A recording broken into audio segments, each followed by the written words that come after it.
Et justement, le gouvernement envisage donc de récupérer 10 milliards d'euros sur les fameuses niches fiscales. L'opposition réclame notamment la suppression de la niche Copé.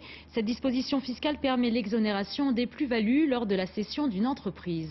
Les précisions d'Yves Ginca avec nos bureaux à Rennes et à Bordeaux.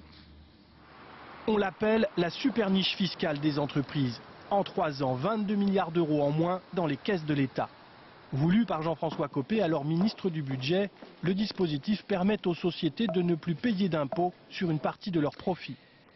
Explication.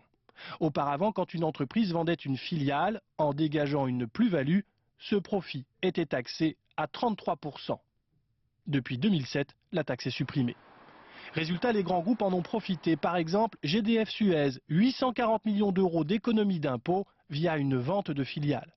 Avec la rigueur budgétaire annoncée pour la rentrée, l'opposition réclame la suppression de la mesure fiscale.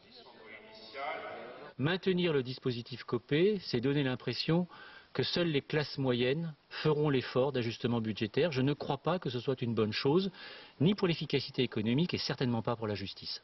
Mais dans la majorité, on juge le dispositif nécessaire. Presque tous nos voisins européens l'ont déjà mis en pratique. Il éviterait donc des délocalisations.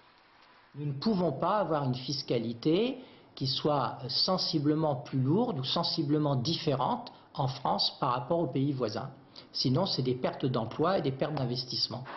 Pour le gouvernement, pas question de toucher au dispositif. Il n'est même plus classé parmi les niches fiscales, mais cette année encore, il devrait coûter 3 milliards d'euros à l'État.